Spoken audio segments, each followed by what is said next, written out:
Hello, everyone, and welcome to a new episode of Africa's a Country Talk, or in short, AIAC Talk.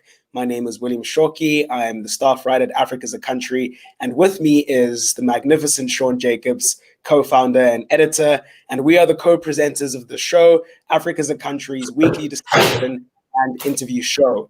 We are taping live, and our wonderful producer behind the scenes is Antoinette Engel. She's in Cape Town, South Africa, and this is episode 13.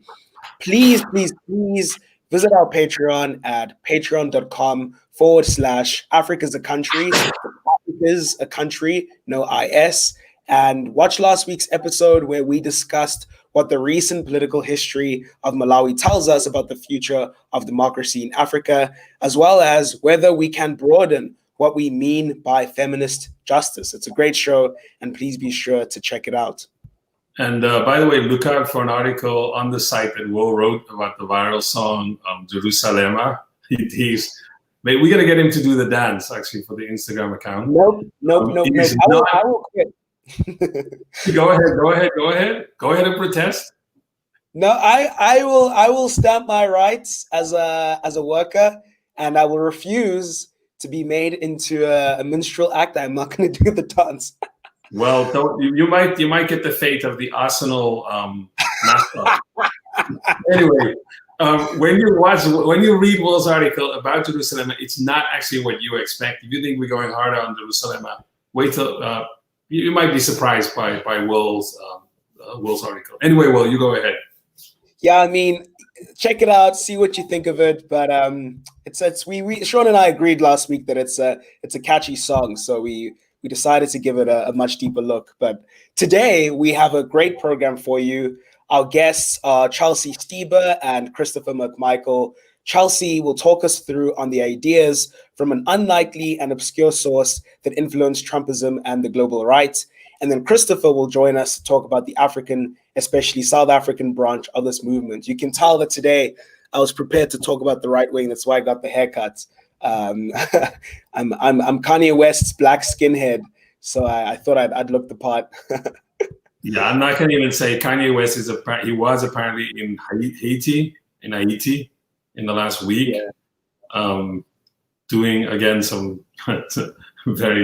not very good things around the development. But anyway, so before we get into our topics today, before we get to our guest today, we wanted to chat quickly, Will and I, about the tactic by right-wing and authoritarian leaders to confuse and obfuscate information for political gain, especially about their health.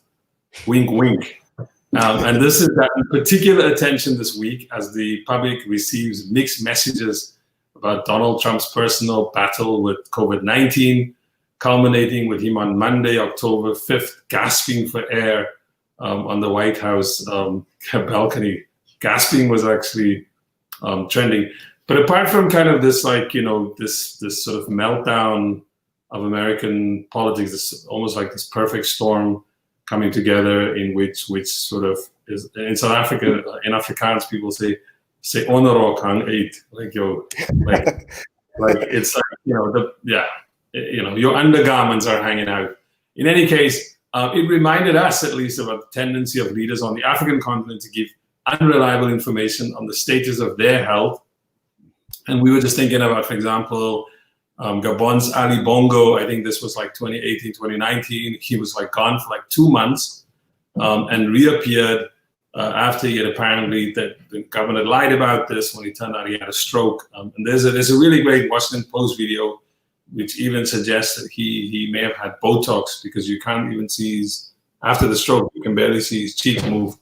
The other one is, Muhammadu Buhari of Nigeria, who took these annual medical checkups in the UK for the last couple of years. I think I was looking it up, there's at least 3 annual documented sets of them.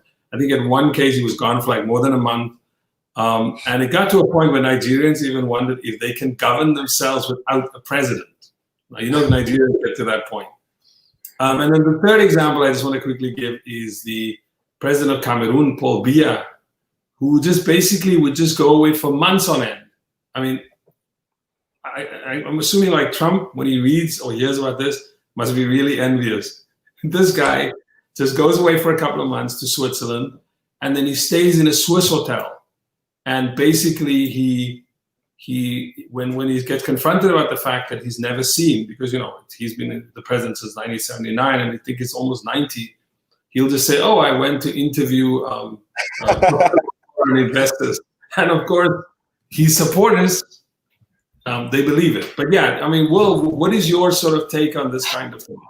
I don't even know where to begin, but these people are just, pathological narcissists who cling on to power, and desperately so, because they mold their identities around being these godlike figures who aren't supposed to ever get sick.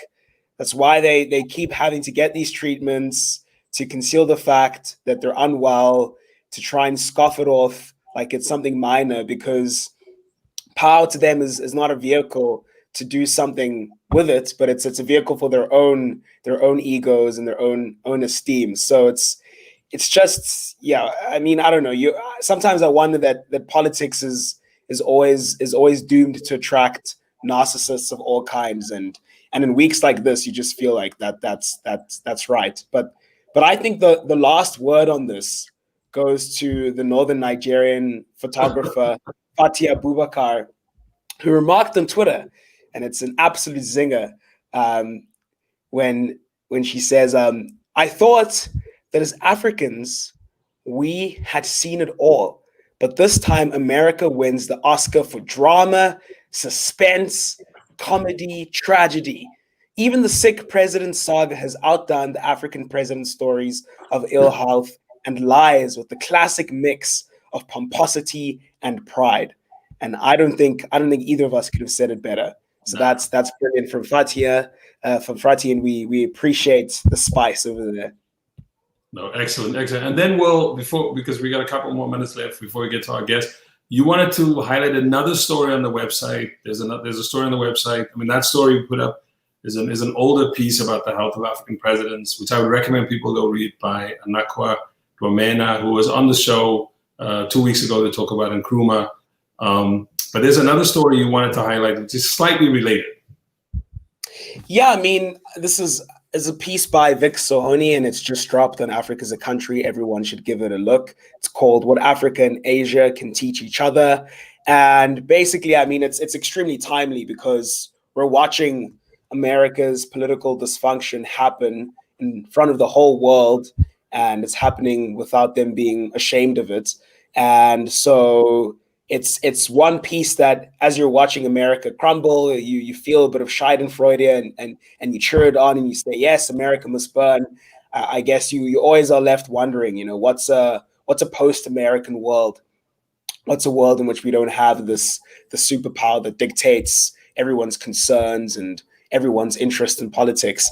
And I think this piece, what's interesting about it, and credit to the author, is that it doesn't just simply say, well, Africa can learn from China, or it can learn from the great East Asian powers like Singapore or Taiwan or Japan or South Korea, but really dives in to what are some of the similarities as far as historical and cultural heritage that means that both continents can be sources of inspiration and collaboration and solidarity.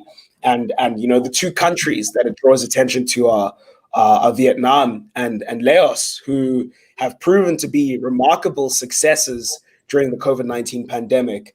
And what makes them so is not necessarily that they're these great superpowers, but they're really countries that prioritize the well-being of their citizens first and foremost, and that have a democratic politics that is not just about democracy in a representative, narrow electoral sense, but rather about looking after people and giving them the means that they need for their sustenance and for their flourishing. So it's a really timely piece, and in the piece that Sean mentioned that I wrote recently, that's coming up soon, try to do something similar, which is to say, well, we need to start looking elsewhere as far as where this world can go, as we're witnessing the collapse of the American-led global order. And that shouldn't mean looking to another country to take charge, but rather finding ways in which we as countries can learn from each other and not necessarily trying to emulate each other necessarily, but really about forging links of solidarity. And that's I thought was a very good piece for that reason. Right. He also makes, like, I think, a bunch of other points, which I think is useful to mention, which is not sort of hard politics, but kind of the impact of sort of cultural, like the realm of culture. And I think what he says about, what he wrote about, two particular things that I thought was very interesting was one about music, in which I know Vic himself is involved in promoting African music. He has a label, and he writes about how if you're in Africa now, what you'll notice is that young Africans are listening to like their own pop music, like, the locally produced music, like the most popular music, not just in Nigeria, but say Nigerian music is popular in other African countries, Nigerian film, South Africa, the Jerusalem is like a case like that. It's Angolan kids. Absolutely, yeah. They're famous.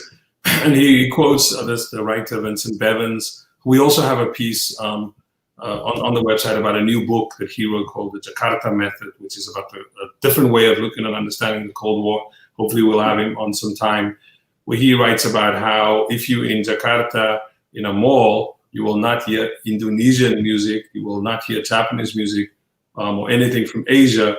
It will all have been packaged and sold in the US. So that kind of, this kind of like, this, like what can Asia learn from Africa? And I know he's not creating that kind of economy, but he's just pointing to this as one of that. The second one I think that he importantly points to is the role of literary festivals. He points out, for example, that in Africa hosts 35 annual literary festivals, even in struggling cities like Mogadishu, while East Asia as a whole only hosts like 21 literary festivals. So, this kind of like the usual sort of story, if you read in the mainstream, is kind of like, what can Africa learn from the East Asian tigers? And I think he's throwing it on the head. And just to like push it a little further, I think like it's worthwhile for us. I remember growing up in apartheid South Africa, knowing, for example, that the ANC's turn to mass struggle, well, before they turned to mass struggle, but they turned to sort of guerrilla war, is I think they went to visit Vietnam and was like, oh, we should look at like Asia and see if there's other ways of doing politics. This is when they were still banned. So there's a way, even for us, for example, I think the site, we may want to push this now, where we say, let's go look at social movements in Southeast Asia, I don't want to call it Latin America, Asia, yeah, like in India, Kerala, like the government of Kerala is something to go quickly look at. How they dealt with COVID. I think that we've all of us, we've sort of failed because we're obsessed with the models, and even I was guilty of this when Bernie Sanders was breaking, coming through Jeremy Corbyn. I remember I actually wrote something in the Mail and Guardian about it, like how, this is where we should be looking, and which is fine. I think that's because the most interesting politics globally was happening in the United States, and it was also happening with the Labour Party in Britain. And so you will look, or in Barcelona or in Greece. So you were looking at those places, and that's because that's what we read in Western media. And I think that's something that we can hopefully break here. Yeah, absolutely. Okay, I think we have our first guest. Just before we move to our first guest, let me just quickly give another shout out to the website. You can follow us on Twitter, on Facebook, or on our website, africaisacountry.com. That's just Africa's, like, you would write it with an apostrophe, but without any apostrophe.com. All our work is published under a CC license. So feel free to repost it. Also remember, if you have questions for our guests, please put them in the chat on Facebook, YouTube, or in the thread on the live stream. You can also do it on Twitter. And with that, I'd like to actually take an opportunity to invite our first guest onto the program. And just by way of introduction, you may have heard of something called this. You may have heard this phrase, Camp of Saints. And just to give you a little taste of it, we thought we'll just give you like sort of somebody repeating this phrase over and over again before we get into the discussion.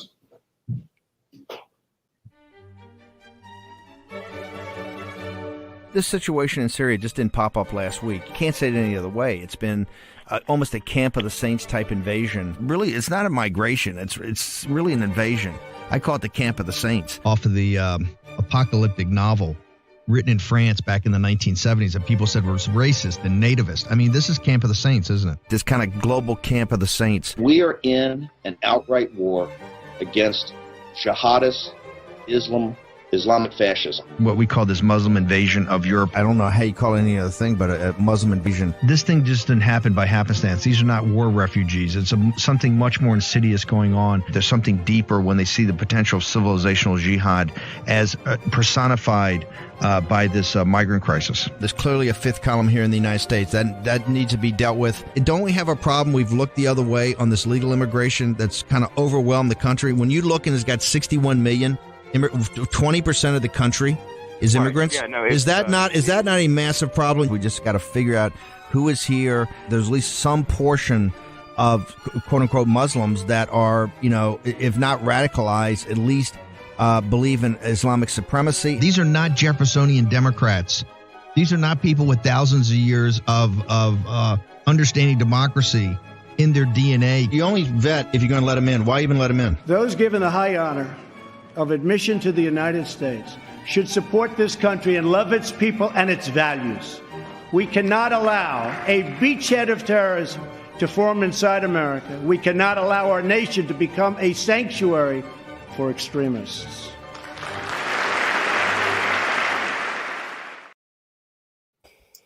So that strange video that you just saw is from Huffington Post, and it makes reference to an obscure 1970s novel from France called Camp of the Saints. In a minute, I think Chelsea will give us the original French title. This novel has been publicly quoted by Trump's former advisor, Steve Bannon, as you saw in the clip, and by the openly racist U.S. Congressman Steve King, among others.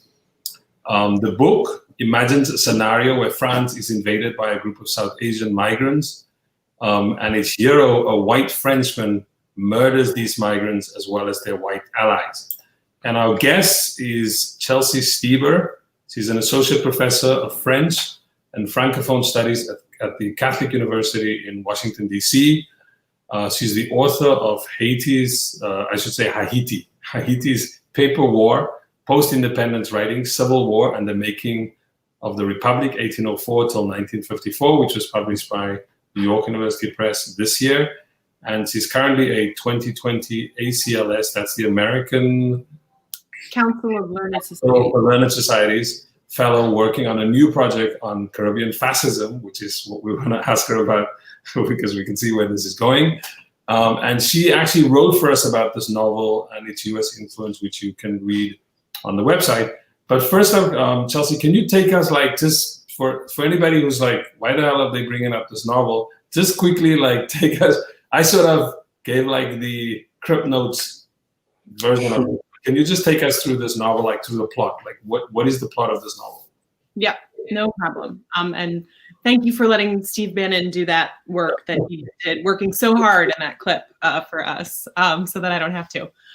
So yes, as you introduced it, it's a 1973 dystopian French novel. It's by the author Jean Raspail. And this novel has become a key inspiration within white nationalist circles. It depicts a fictional, and I will insist on this throughout our discussion, a fictional apocalyptic event in which a flotilla of non-white immigrants from South Asia invade France's southern coast. They sack this unnamed coastal city by the novel's end and bring about the end of the West, which is to say white Western civilization. Something that's really important to note, though, about the plot is that it's informed by Raspail, the novelist who is now deceased, his deeply conservative Catholic royalist religious political affiliation, because the novel takes its title that Steve Bannon repeated again and again and again, the Camp of the Saints, the Camp des Saints, based on the apocalypse of John in the Book of Revelation. So it's that in the Book of Revelation, we have this prophecy of the arrival of apocalyptic hordes who gather in an assault on the holy city. And so Raspail adapts this biblical parable to 1970s France. And so he depicts and he critiques 1970s France. He's deeply, deeply critical of the present day Western civilization.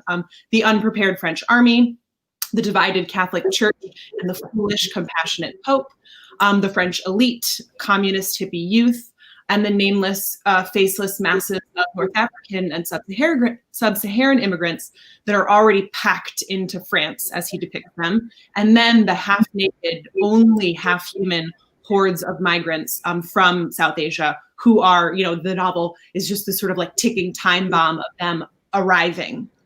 And I guess just one other thing that's really important to know about this novel, again, Raspail in his interviews sort of has depicted it as a parable, but then also as reality, and sort of as the political winds have shifted, his presentation of what he was doing shifted.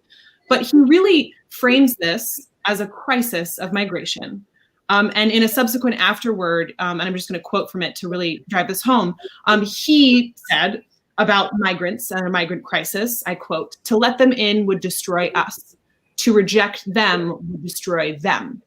And so he's critiquing sort of this notion of compassion or of charity, because it will mean the end of the West. And of course, that means white Western civilization. And I think Steve Bannon sort of hitched his wagons to all of that in that clip that you showed. Geez, I mean, it's a remarkable text in its sort of bold-faced racism and white supremacy. And I wonder why is the novel so important? What is it about its release in the 1970s that meant years later it would have this enduring sort of attraction to right-wing thinkers, and that right-wing thinkers would see this as a text that is definitive of the problem for whites across the world? Sadly, I think the answer is that it was as meaningful for white nationalists in 1970 as it is today. And I think that context is really important. So I'll give a little bit on that. I mean, one thing is that in addition to this afterword that he penned, the preface to the novel, like it's this fictional biblical parable, okay. But the preface that he writes, and it's not a fiction, it's the author's preface, and it's just very short. And I'm going to quote, "We need only glance at the awesome population figures predicted for the year 2000, i.e. 28 years from now, 7 billion people, only 900 billion of whom will be white." So he is like already in 1973 when he writes it, like packaging it as a scary warning that's real, even though it's this biblical parable. And so he's playing with that line. And so it's not because it was important. Jean-Marie Le Pen, who was the founder of the French National Front, which became the Rassemblement National, that was founded sort of in the context of Raspail penning this novel as well. And so he's seizing on so much of this contemporary thinking in the 1970s. It's this economic crisis that that was widespread in the world, but particularly in France, the end of 30 years of growth, restrictive immigration reform laws that followed in that wake. And so he's seizing on that. But I do think that the most important thing for us to understand about the current use of the novel and its continued relevance, if you will, is that it plays with this line between fiction and reality. And the most insidious thing that's happening right now is this transformation of a fictional novel into effectively a reality. And what happens when you do that? What happens when you take all of the conceits of fiction and slap them onto reality, and the real, I think, danger that creates? What is it about the French? I mean, there's a lot of French authors, and you mentioned a few in the piece that you wrote for the site, but why are they also invested in writing these texts, envisioning the so-called collapse of Western civilization? I mean, one book that I read it earlier this year, is Michel Houellebecq's Submission. Give people a sort of portrait of what this book is about. And something I will admit controversially is that I thought, for the most part, it was a pleasant read, but a very disturbing picture it paints, where it's France in 2022, and Marie Le Pen of the National Front is surging ahead in the presidential polls. And so the socialists decide to form this popular alliance with the Muslim Brotherhood in order to ward off the fascist takeover. And in doing so, the Muslim Brotherhood rise to power and they start imposing Islamic law across France. And it's another book that sort of talks at this idea that Western civilization is eroding or collapsing somehow. And it's all these French authors who are especially concerned about this. Why? It's an excellent question, one that I can only begin to sort of poke at. I think certainly one of the most sort of, it goes back to like Rabelais. It doesn't, it's not this present moment, so to speak, but even Céline as a sort of Voyage au bout de la nuit, as a novel and a work that sort of presents this similar type of apocalyptic thinking. But I guess I would push back and say, I don't think it's just France. Or rather, maybe France has a bit more of a tradition to draw upon, and that it is referential in that sense.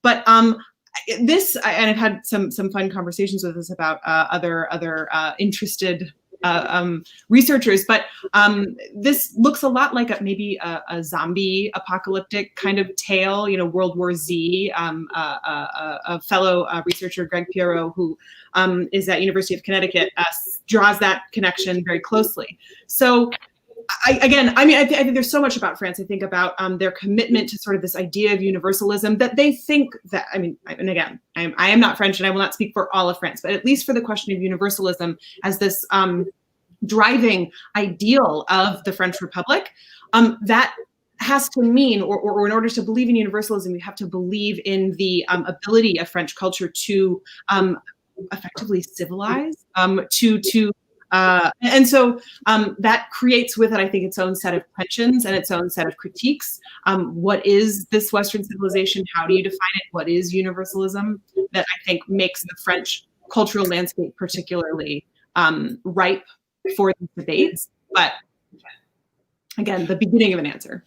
Right. Just before I ask the next question, Greg actually has written for Africa as a Country. He's a regular contributor. In fact, he's written the most read essay on the website, which is about the reaction to Kylian Mbappe, which kind of relates to this, because this is about Frenchness and blackness.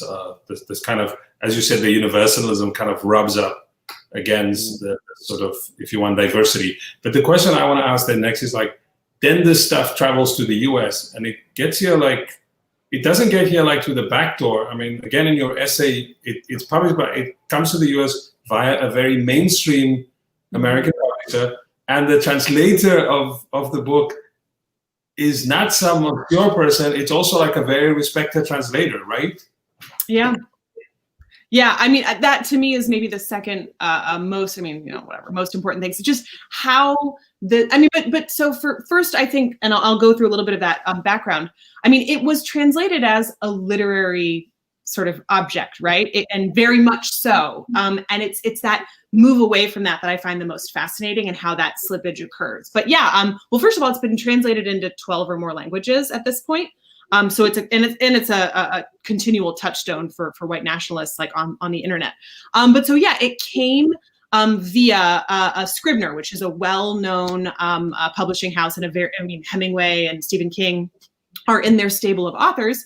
And it was because the novel was, I won't say it flopped in France. It caused a scandal, right? It didn't sell that well. Critics generally panned it, but it was definitely an event, and it definitely caught people's attention. And so Scribner came out with their translation by this well-known translator in 1975, just 2 years later. So one would assume that they started on that translation, immediately after the novel came out.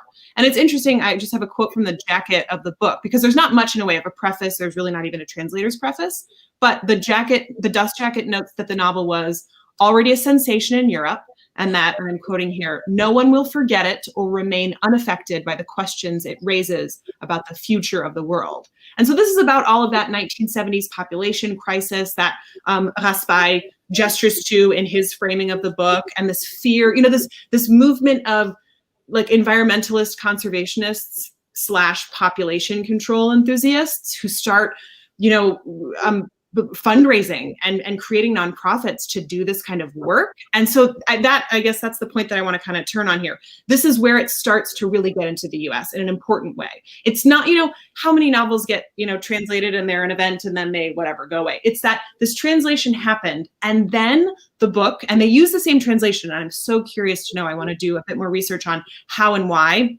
a translation from Scribner's was able to be reprinted. But these various different special interest, anti-immigration, population control groups published their own editions of the books, of the book rather. So you have like these, and they did it, I don't want to say it was a vanity project, but they did it so that they could have this book in their imprint. And there's a whole list of them that I go through on the article or the essay I did for you guys. But the most notable one, of course, is the Social Contract Press, which was FAIR, the foundation. I'm gonna forget that, but it's not that important. FAIR is a Southern Poverty Law Center hate group, as well as the Social Contract Press. They've gotten that status from them, and they've published multiple editions of the book. And it's basically this idea that people would buy hundreds of copies of this. There are records of this, hundreds of copies, and distribute it around. They would aim at fellow travelers, like-minded thinkers. Some people wanted to sociology departments at universities. They really wanted to have this book with their imprint and then sort of pass it around. And that is how it got more into the hands of say the Steve Kings, Steve Bannon, and these anti-immigration. Stephen Miller. Actually. I mean, Yes. Stephen Miller was promoting it to Breitbart. To the back channels, and I saw earlier today that Julie Hahn, who I think is Trump's personal assistant, when she was at Breitbart, she wrote articles about it. Just before, because we want to ask you about your other work, which is sort of related about Caribbean fascism. How widespread now is this? I mean, I know that this is probably, I suppose there's like tons of ideas which are anti-immigrant, which is very racist, which is about border walls and so on. But like, apart from sort of Bannon's utterances, like who else is kind of mentioning still this book? Or do you think it's not so much that somebody doesn't even have to say it directly anymore? And it's in the same way with, for example, the QAnon group, where Trump says something cryptic and they pick that up as like, oh, that is an assurance of our cause. So has Camp of the Saints taken on a character like that already? I would say it's even more out of the box in a way. Like I would say it had this sort of cachet earlier, right? Probably in the early 2000s. But when 2015, and that was when that Julia Hahn article came out in Breitbart, which, by the way, Stephen Miller, when that cache of emails came out on Southern Poverty Law Center, he had encouraged her to write the article. It was like, someone should talk about the Pope and make this connection. Anyway, like it's all part of a, Just for those people who don't know, the Pope had written, I think he had said something about immigrants, right? About being kind. Yes, and this is the Catholic part that I think is so important, right? I think assume sort of more broadly a unified Catholic identity, and there are fractures that are so apparent. And this novel, I think, sort of brings it out the way people associate or think about it. And so, yes, the Pope Francis, who really represents for a more conservative, and you could have a lot of other adjectives to use there, set of Catholics, he's bad. They do not like him. And so he had basically argued for compassion in the European migrant crisis, treating migrants with compassion and humanity and dignity. And the argument in Breitbart was someone needs to call him out and needs to make the argument that that's the folly of the Pope, the fictional Pope in Camp of the Saints, and he died. He got trampled by, a horde of migrants. So let's point that out. I mean, when you look at it that way, it's bonkers. But what was your question? Your point was this. I think you were trying to say that it's way more. Oh, right. Yeah. 2015. 2015 was when it kind of was out of the bag. I think it's not even about the novel. And it was a wink, wink, nudge, nudge thing. Like, have you read this? Have you read this? Again, earlier in the 2000s. Now, I think the most important thing to start wrapping our heads around, that I've tried to wrap my head around, is that there is a an approach to public policy, like from the White House via Stephen Miller, but other people that are there as well, and via Steve Bannon before, to take a line, not just on immigration, but other policies that is rooted in this fundamental fictional conceit of this novel and of other ways of thinking. It's not just the novel, but the fundamental conceit, which again is fictional, which is to say that in order to survive this apocalypse, the West, the apocalypse of the non-West, the West has to decide to treat the other, that is the non-white or the non-Western, with less humanity, or to not believe in this fundamental equality of humanity and dignity. That is the conceit, right? And the West loses, Raspail argues, or in this fictional novel, because they won't do that. France isn't capable of doing the hard thing of agreeing to create a hierarchy of human dignity. And so it's so insidious that this novel as an idea gets thrown out there as the way to preserve the West. And so this is the conceit that I think is really actually in reality shaping public policy and the approach to even other policies, the fundamental inequality of humanity and the indignity of some human beings. And so that's out of the bag, that's real. We're going to take some audience questions now. And we have a question from Bhakti Sringapur, who's also a friend of the site and also a fantastic writer who's written for us recently. So check out her work as well. She asks, how can we think of the exchange of ideas about race between the US and France? Lots of Twitter scandals around certain writers imported from the US to France and now importing France to the US. Are there other literary works doing this kind of reactionary fear-mongering work? And I'd like to also piggyback off this question. I think for me, a key word there is reactionary. The sense you get from the 21st century fascist current across the world is that, unlike the sort of interwar fascism, which was about, mobilizing millions of people around some idea of there being some supreme race that has might and power. This one is one that's one of retreat, right? That says, oh, we have to behave in this way in order to protect ourselves from these hordes or onslaughts, in order to preserve our way of life. So you get the sense that it's a very survivalist, reactionary position from which these people are pushing these arguments. I mean, when you think about that, why is it important to appreciate that, as you're saying now, in order to understand the trajectory of the rights today and in the future, as well as any other literary works doing the same thing? Oof, huge question. But just a couple things. One is that I am not well versed in the literary works of the reactionary right? I mean, and that is both a choice, but also because I think not the canon, but what we consider to be, French literature actually still remains rather limited. I think Camp of the Saints, and that even, French literature. It did win a bunch of awards from the Académie Française, the literary academy. But mostly that stuff gets filtered out, right? So, I mean, I'm thinking about really actually earlier 20th century works by Charles Maurras and other members of Action Française that absolutely would be, that actually offer a similar posture. It is under siege, right? There is an idea of masculinity and of civilization under siege. So there's actually an earlier, and I think the connections there are actually really strong. But insofar as the question of race and in France and the US, I mean, I think that's absolutely crucial to look at how the connections are so organic, and also and obviously Bhakti's work here is really crucial, and the work that she's doing with Greg and Mam Fatou Niang and all sorts of other people who are working on this. It's not that, I mean, France has this idea or likes to put out publicly that or they believe maybe that racism in France is imported from the US. And it's very, very clear that there are these organic connections that transcend even the 20th century, and that looking at a novel like this and its resonance in the US is a way of kind of drawing those connections in a different context. So just one last question before we let you go. This new work you're doing on Caribbean fascism, is this sort of linked to this kind of fascism that we or this attraction of fascism that we see in the West, that we see in North America and in Western Europe?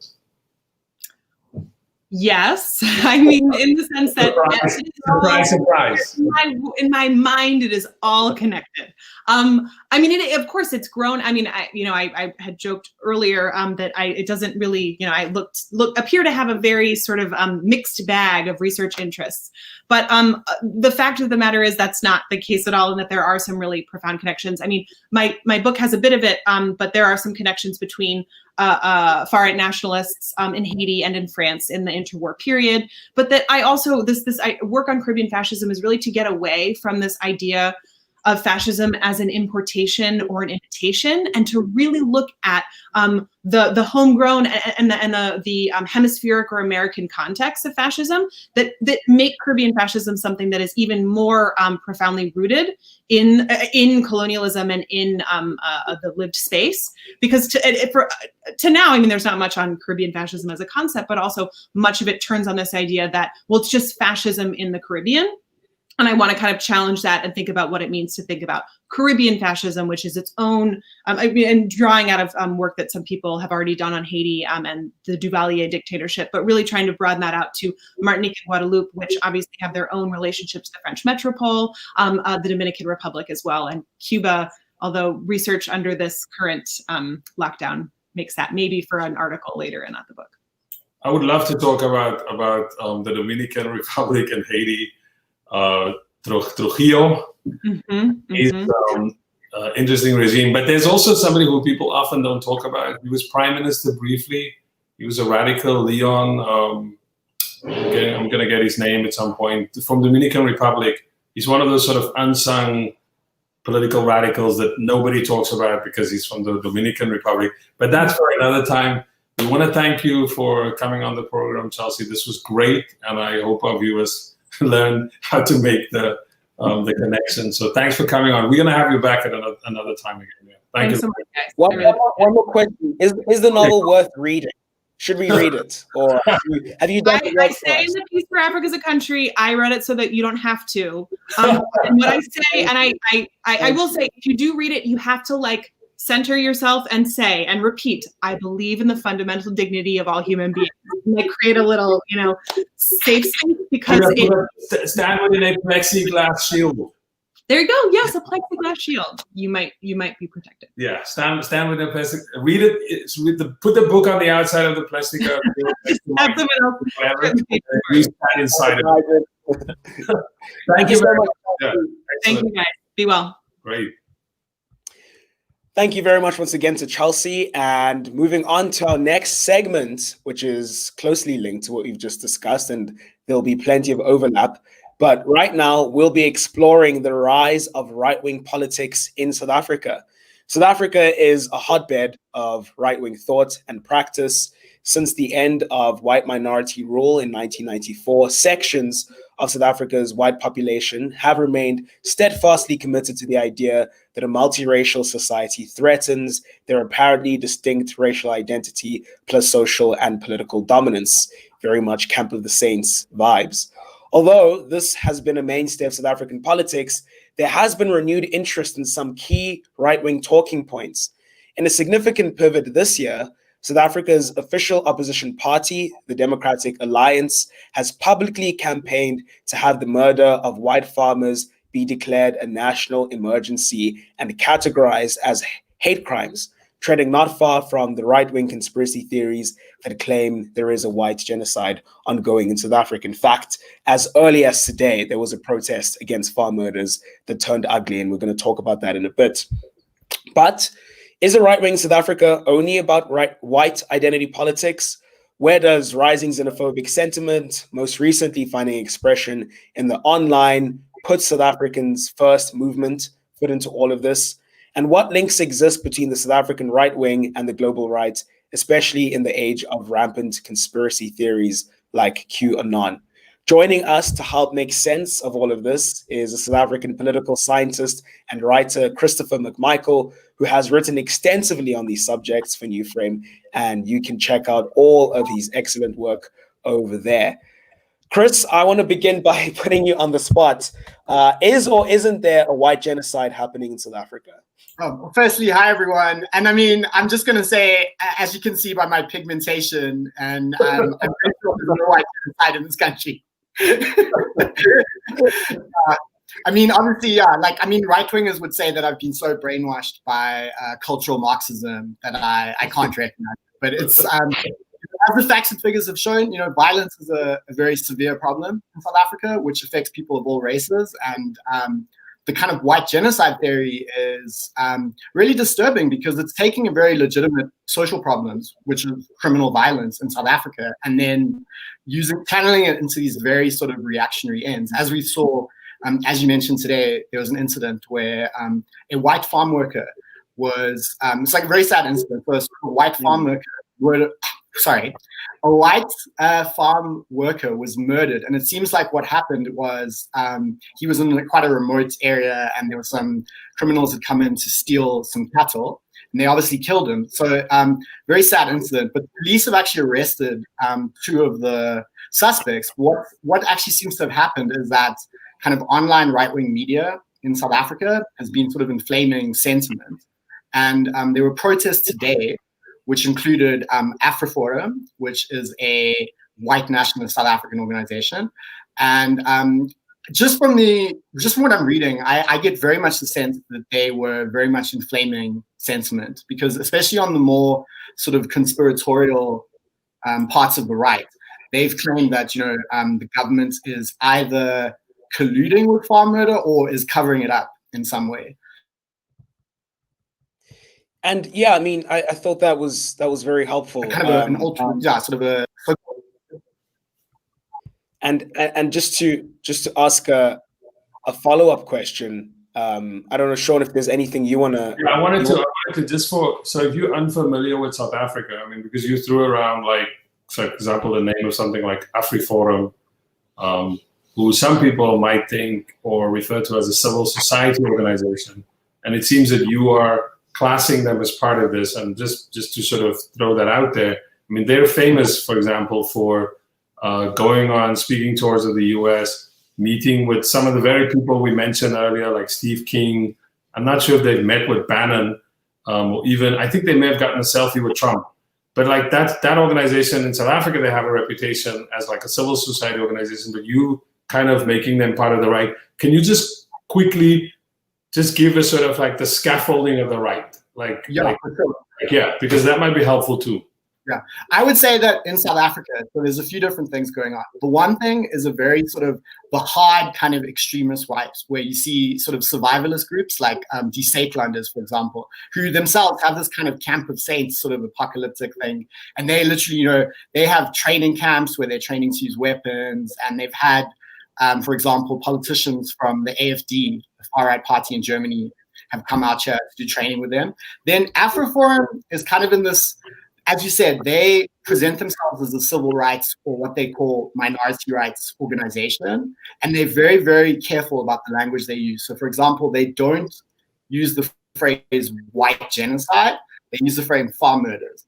And I think they do this thing where they use sort of dog whistles that will appeal to sort of white supremacists. And they also very much inflame these sentiments. But at the same time, they always sort of use a lot of obfuscation in order to present themselves as this kind of civil rights organization. But I think the sort of the politics and the strategy that they use, it's both rooted in sort of Afrikaner nationalism in South Africa, but also I think that they're very influenced by both this kind of right-wing shift in the Republican Party and also in Europe with sort of far-right parties which have rebranded themselves as representing white cultural identity. And then the other sort of tier, sort of the final one, not the final one, but one of the other big ones is the more sort of mainstream conservatism, where it's not necessarily organized around white identity explicitly, but it's organized around things like free speech. And these are all euphemisms as well, because I do very much care about civil liberties, just to clarify this, but I think a lot of the people who are using it genuinely don't. And that's the kind from the perspective of the United States, for example, would see there's all these kind of podcasts and sort of Twitter influencers, which, you know, use the sort of, they describe themselves as free thinkers or individualists, but it's pretty much the straight up kind of, it's everything from sort of Ben Shapiro type of kind of right-wing culture war stuff to, you know, QAnon, all these kind of things. So I think those are the sort of three main tiers. But I think with Afroforum especially, I think that there's been a kind of almost a weird naivety about them in this country, because I think that their politics are very explicit if you actually read their sort of material. And then, as you mentioned, Sean, I just wanted to just quickly mention, Afroforum has made a very, very sustained effort to make inroads with the Republican Party and also with far-right parties in Western Europe. For example, Ernst Ruetz from Afroforum, he has appeared on Tucker Carlson's show. Trump tweeted about the sort of farm murder kind of conspiracy, and they've taken credit for that. There's actually a picture of Ernst Ruetz with John Bolton before John Bolton and Trump fell out. So that's you can Google that online. And actually, Afroforum was actually at CPAC this year, which is the big sort of conservative rap club Coachella, I guess you might call it. They were definitely there. I don't think that they got to speak though, but they definitely were there. So they're making regular trips to the United States. So just one other quick one, and because I know Will is like, what is it, like at the bit? Is like he wants to ask his question. But I have another one in terms of the scaffolding. So you mentioned this kind of like cultural podcast. So there's two, if you could just like, there's two other ones that I quickly want you to say a little bit more for me, if you want, about this kind of informal grouping. So one of them is like popular figures, musicians. I mean, I just, for people who don't know, these are like, there's a South African musician called like Steve Hoffman. I don't know what his constituency looks like, but he amplifies a lot of this politics. And then there was that moment where there was that popular song by Bob van Blerk. He was an Afrikaans singer, and he made the song about General de Wet. I forgot what the song was called now. And then I think you're sort of making, I think you're alluding to these, like the set of these mostly English-speaking podcasts. So these are not, so this is, when people say right-wing in South Africa, they think it's only like, and I think Will's going to get there with the next question, but people think we're only speaking about white Afrikaners. There's also like there's an English segment to this. And I think you're sort of alluding to this when you mention this kind of way that they talk about culture, the way that they bring in a sort of globalized right-wing discourse, particularly from the US, Ben Shapiro, that kind of politics. Can you just quickly unpack that quickly? Yeah, absolutely. Thanks for bringing that up, because I think one of the problems in South Africa, there's this kind of stereotype that the far right is, the Avia beer, it's these kind of guys dressed in khaki, you have weapons. But I think, as you mentioned, Sean, so there's a very much an online presence of that. And so Steve Hofmeyer is an Afrikaans singer who is, constantly saying racially inflammatory things. But if you look online, he's also interacting with these sort of podcasts, and they all have names like Germ Warfare or the Renegade Report. There's a new one that's called White Noise. And they, the thing is they do sort of signal boost a lot of the kind of Afrikaner nationalist rhetoric, but they themselves are, much more concerned with things like they've got this kind of hyper individualism. So, for example, there was this really intense sort of anti-mask sentiment on these kind of channels, especially in the first few months of South Africa's national quarantine. But what you see is, and that's like, it's a whole mix of things as well, because, it goes from sort of these very extreme kind of free market libertarians to gun nuts, basically. And so the thing is, they would often, they also do this thing where they accuse their critics, like sort of leftist critics, of being fascist. But it's a case of, a very sort of individualistic, kind of hyper-capitalist sort of, I guess, Anglo kind of racism, and with the sort of the more sort of well-known kind of Afrikaner nationalist sentiment. So they're all in the kind of same ecosystem, if that makes sense. Yeah. And I mean, you wrote about this last year. You wrote a piece, and it was specifically looking at Helen Ziller and her trajectory as a personality. And you spoke about how there's this rightward pivot that's starting to creep into the Democratic Alliance. And I mean, last year, everyone could notice this happening, but this year it's now extremely explicit. As I mentioned in the introduction, the fact that the DA has now made it an explicit focus of their political platform to give attention to farm murders. And this alliance between these sort of English-speaking center-right libertarians and the far right is more open than ever. And I mean, the question I have is, I mean, how did we get here? How did the Democratic Alliance, for example, and its key personalities move from being, once upon a time, these erstwhile progressives at their best and libertarians at their worst, to now being basically alt-light, one could say? Yeah, that's a really good question, and thanks for raising that. I think with the DA as well, so the Democratic Alliance, it's always, sort of patted itself on the back for having this kind of progressive, or as they say, non-racial sort of attitude. But I mean, they've always had like a very heavy kind of conservative element. Just to mention, for example, Joel Pollak, who's currently the editor at Breitbart, was actually a speechwriter for Tony Leon. He was the head of the DA in the 2000s. But I think what's happened is, my own personal sort of read on Zilla is she started making really kind of inflammatory sort of statements, things that were just deliberately put out there, big sort of statements about colonialism and race in South Africa that was just clearly designed to upset people. And then I think there's a lot of sort of personal narcissism with her as a person, because I think she doesn't want to let go of the DA. But I think what happened is she started legitimating her statements with reference to people like Jordan Peterson and that kind of dark web sort of alt-right, freedom of speech, cancel culture thing. And the essay I wrote, I was actually quite amazed, because I mean, she makes these outrageous statements. Like, she claims, for example, that Trump won in 2016 because people were tired of cancel culture on universities, and it's just like this absolutely bizarre parallel universe. And I think what happened was that a lot of these sort of younger kind of alt-right, kind of edgelords online, they started to see Zilla as someone who, was kind of signal boosting them. And I think she also saw them as almost as kind of young avant-garde who were kind of encouraging her.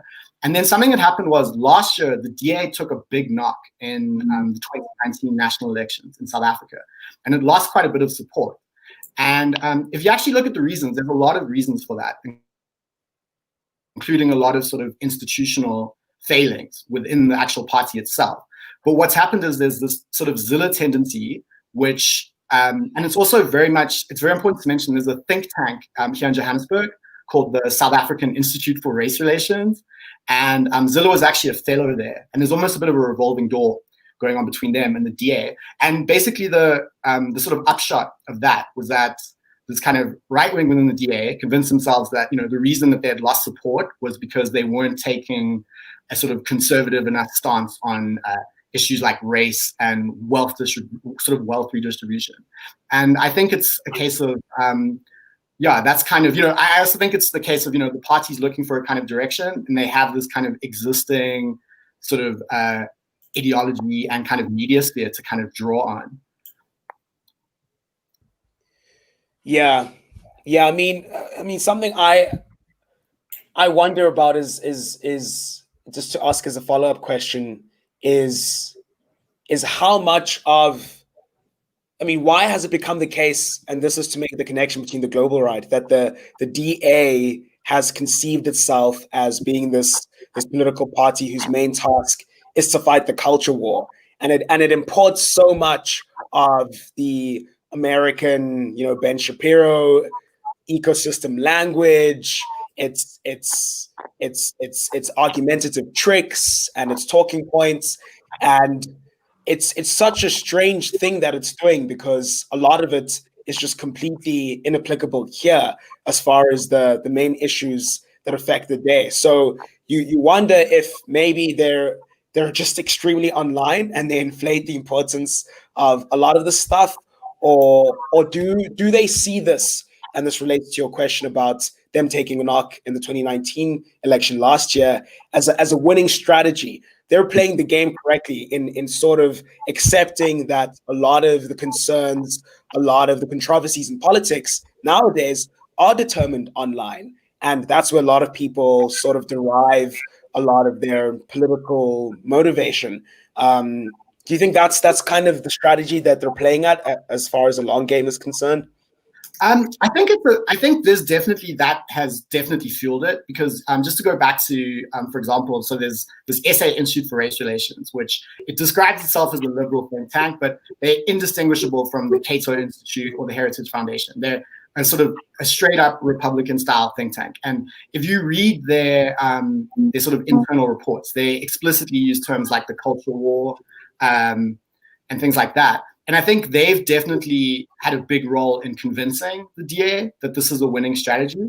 But I also think it's been, there was some, so recently the DA had its sort of kind of federal conference where they sort of voted on, what their official platform is going to be. And they adopted this thing, which they call non-racialism, but it basically just means denying that, structural racism in South Africa. And they've adopted this. And I think that there is an element within the DA of people in the DA who see themselves as they've given up the aspiration of being like a mass party. I think they see themselves as, being this kind of almost, purified DA. And, they are happy to maybe, because there's also, they're happy to just kind of rule in the Western Cape, for example. But it is also, I think there also is a question, I think they also is very much, they are in this weird kind of online bubble as well. Because I also think that, it's become this kind of self-fulfilling thing. And I think, as William mentioned, I don't see how this is going to be such a winning electoral strategy. So one of the sort of contradictions of the DA, or if you want like a tension within the DA, that I think, and the image that we put up is of like the DA also has Black supporters. One question we have is like, when you look at South Africa, people tend to map the left-right political axis on the basis of race. But, the three of us know that that's not necessarily the case. And perhaps like the politics of xenophobia is perhaps the best example of this.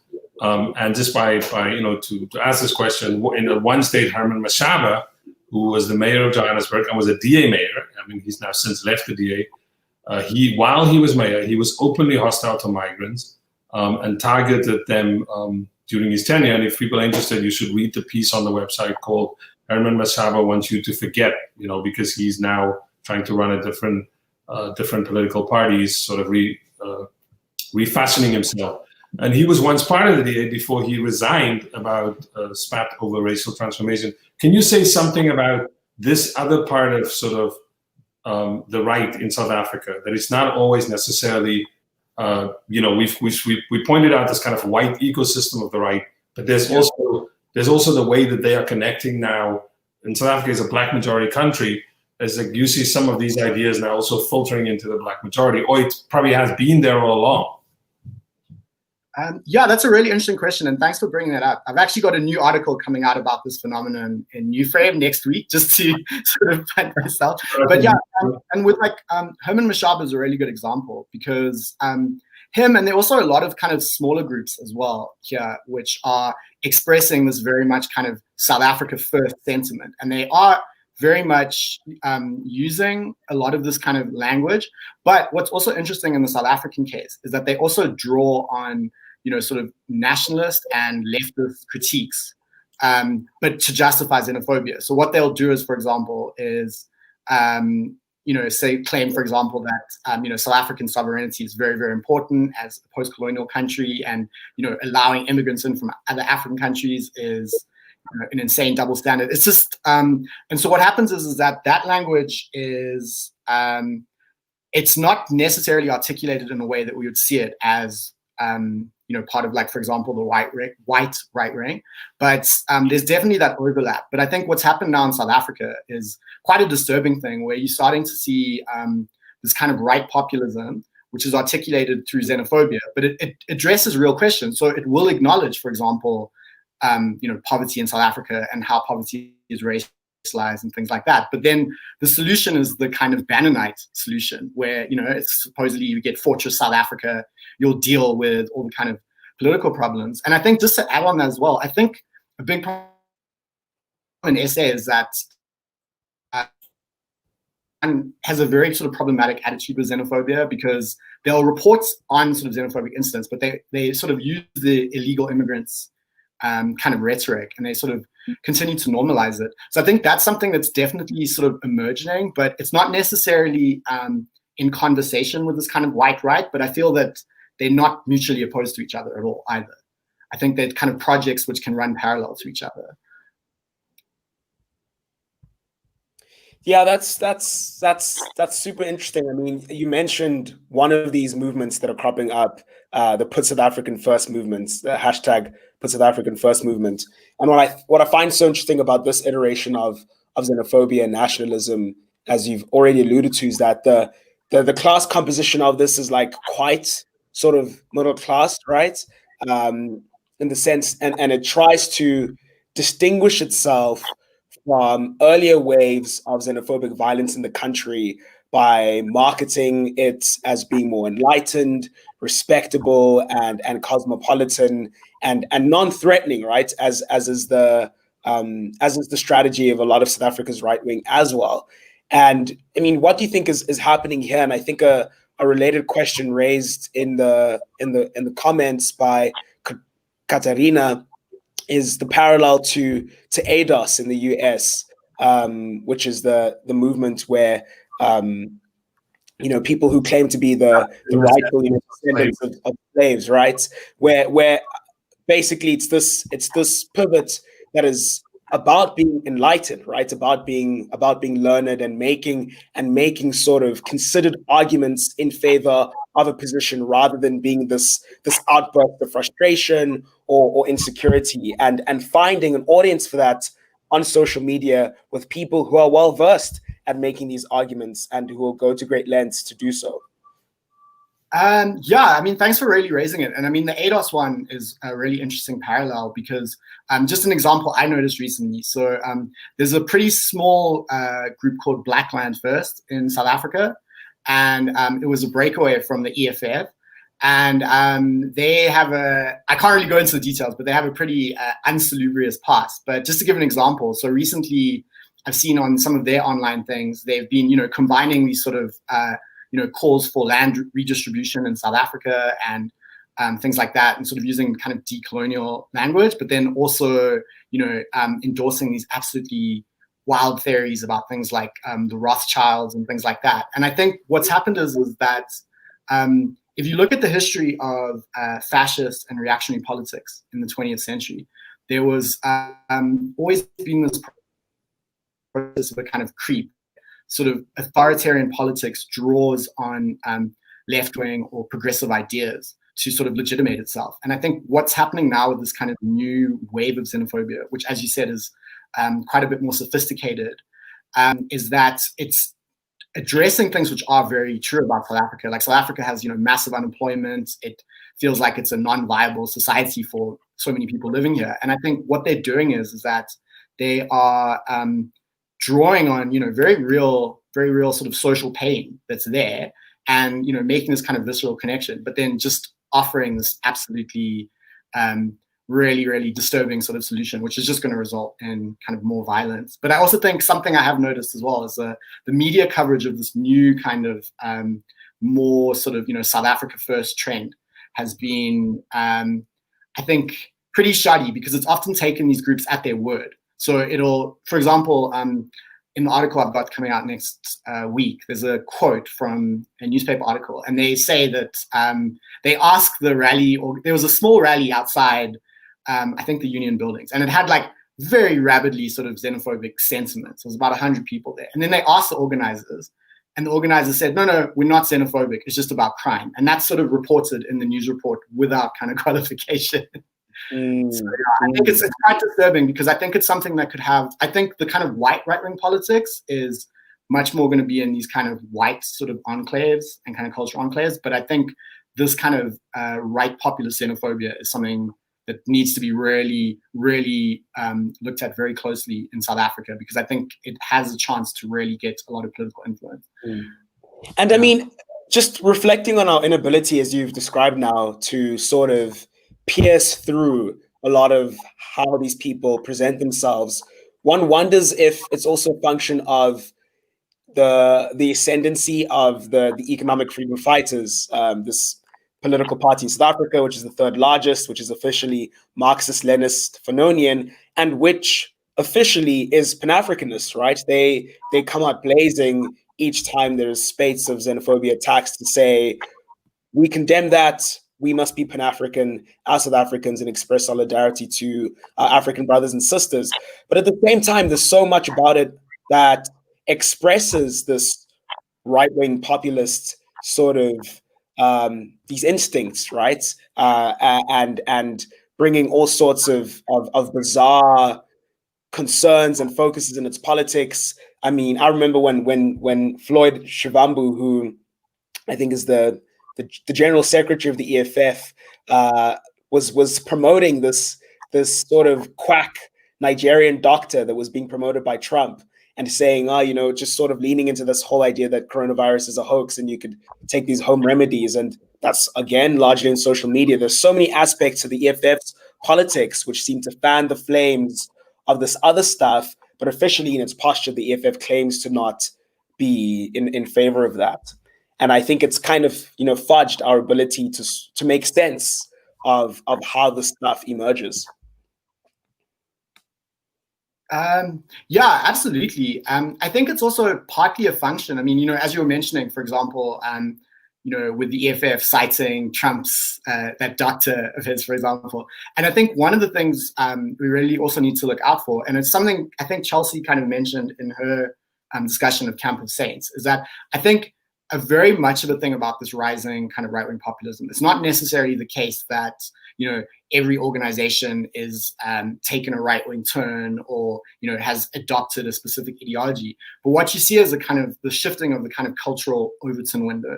So, and I mean, that's the EFF, I think, is a really good example of that, because, that's a party that has it formally described itself as a sort of Marxist-Leninist Fanonian party, very much using this kind of left language. But I think, when these kind of QAnon and these kind of conspiracy theory things, they become a kind of vector, and they sort of reassemble, what the sort of social reality is. So ideas that are actually kind of coming from the extreme right end up getting sort of normalized, and then, they get used by a sort of left-wing political party. And I think that's something that's also really, really dangerous, because I think with something like xenophobia, for example, I think there's a really high risk in South Africa of xenophobia just getting sort of just legitimated across the board. So it becomes, common sense that, for example, African migrants are taking our jobs.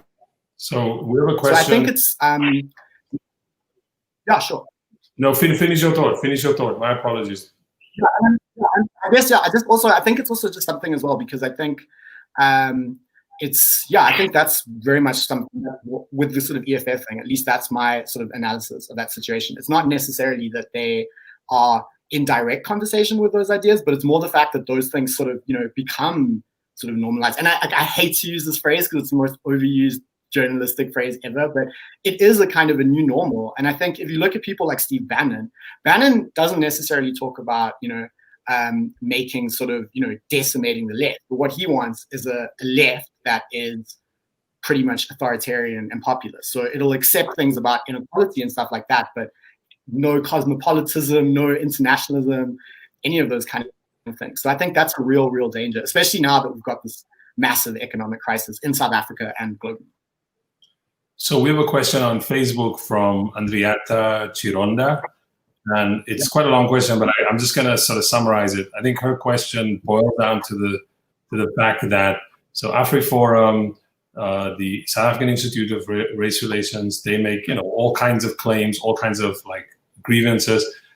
Do any of what they say impact government policy? So for example, when Trump makes his comment about there's a white genocide in South Africa, does that actually influence South African government policy, or are they just sort of shouting in the wind? I mean, the point here, I think, more is how powerful are they? So in the United States, we know that they are at the heart of government, if you think about our earlier discussion with Chelsea Stieber.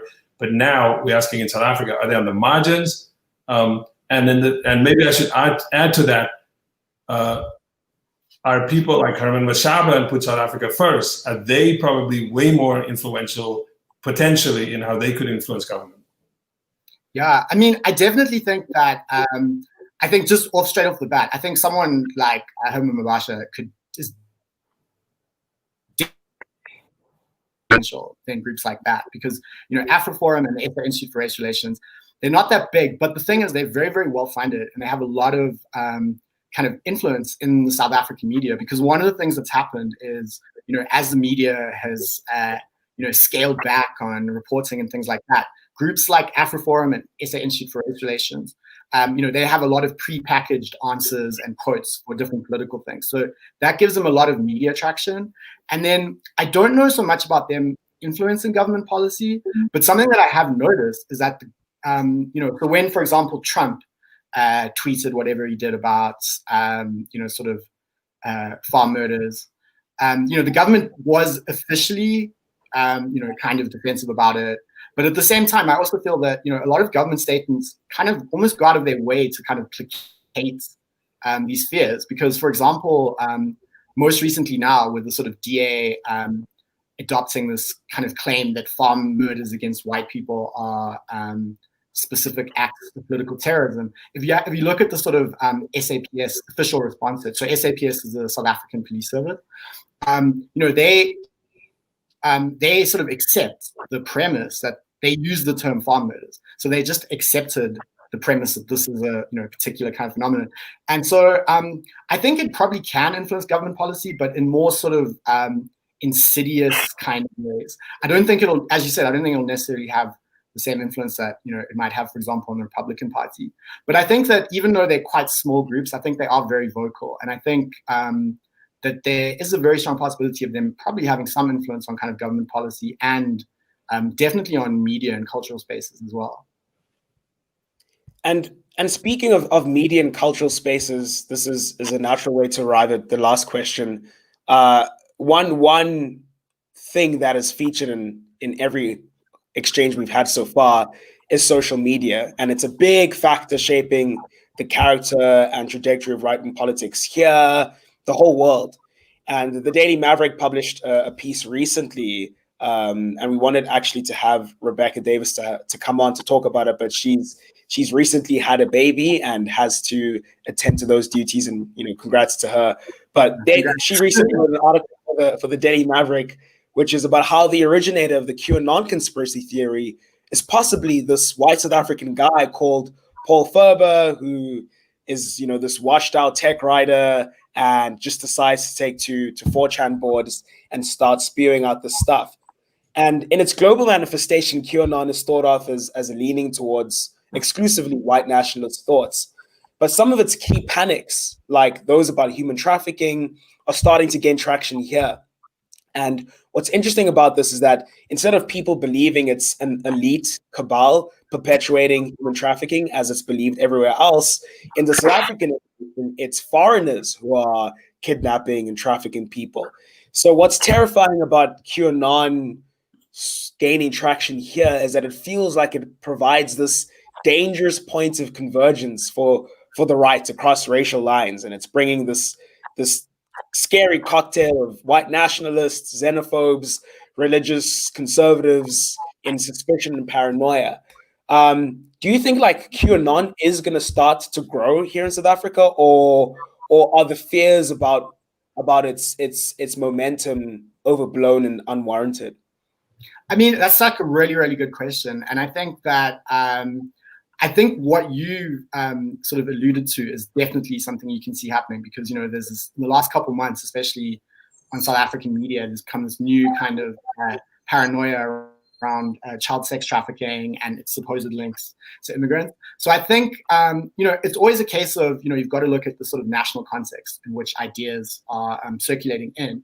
And I think something like that, some kind of syncretic thing like that, where it's, QAnon sort of ideas, but they've taken on their own sort of life. Because I think, as you mentioned, so there's Paul Ferber. He was a South African who kind of created QAnon, one of the main creators of this QAnon conspiracy theories. And I think something that's very dangerous about QAnon is that it's become it's like a sort of a viral conspiracy theory, because people just add their own sort of beliefs onto it. You know, secure non-believers, they'll sort of accept the basic premise and then they'll start sort of adding their own.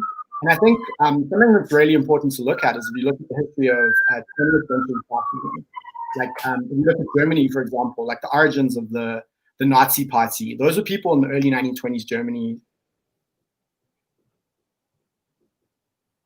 theorists, failed artists, all these kind of people who were, you know, kind of all kinds of quacks, you know, people just who in all these kind of dodgy sort of esoteric ideas. And then, you know, that it's later codified into a very specific kind of murderous ideology. And I think the real danger now is with these kind of ideas circulating globally at the same time as you have, you know, major economic depression, you have sort of mass migration, which is going to get worse, especially because of global warming. And so, you know, we have a situation where the world really we need collectivity and things like that more than ever. And, you know, we need less borders to, you know, get through the 21st century. But I think one of the problems here is, you know, all these kind of ideas are circulating. It might not be, for example, that, you know, QAnon itself takes off in South Africa in the same way it takes off in America, but it becomes inserted here. It kind of takes on its own life, but it ends up with the same sort of end of, you know, these really reactionary and authoritarian solution to South Africa's crisis. So I think with QAnon, I don't think it's a case of that we should necessarily be, you know, terrified of it, but I think it's very disturbing, as the Rebecca Davis article pointed out. You know, the fact that it's got any traction in South Africa is not good, you know. But I think it's not necessarily a case of that. It's going to, you know, have a sort of a QAnon movement in South Africa where there's going to be, you know, QAnon people going to the union buildings. But I think it's, you know, you can see now how an idea that started on 4chan 3 years ago can take on this, like, become a sort of a bizarre mass movement within a few years. So yeah, I think it's something that might fuse with the South African context in a very sort of disturbing way. I mean, this has been a great discussion. I mean, we barely even left the South African border. Let's talk about border, because there's also one of the things that struck me this week in preparing for the show is sort of how popular. There's two African countries where Trump is really popular: Nigeria and Kenya. And we've also written about. There's a movement in Senegal which is sort of disguised as people's unhappiness over the French control over French-speaking countries over their economies by controlling the currency, the control over the reserve banks and so on. And one of the figures, Kemi Saba, he sort of portrays himself in this sort of very Pan-African way, but he is like right-wingers in Italy and France. They love this guy because part of his politics is to say, the Africans who are in France and Italy and Europe should go back, and so pick up on that. So we didn't even get into the Algeria, the French people who are still fighting the Algerian war, etc. So there is just this discussion. We just stayed inside South Africa and saw how localized it is. But yeah, I want to thank Chelsea Stieber. I think she might still be around. So we could personally thank her after we go off the air. Chris McMichael, both of you were brilliant. This was a great show. People watching is just saying thank you, that and very informative. So thanks for coming on. We really appreciate it. Hopefully we'll have both of you back some other time. And those watching, I hope you all enjoyed it. Thank you from myself, Sean Jacobs, my co-presenter, William Shoki, and our producer. Thank you, Engel, our producer. Our producer. I was going to say that. You stole my thunder, bro. Sorry. Not my shut up. So, thank you, bro. I try to shut up on this one, but there were so many questions we want to ask, but we want to say to you thanks. We'll see you next week. Goodbye. Thank you.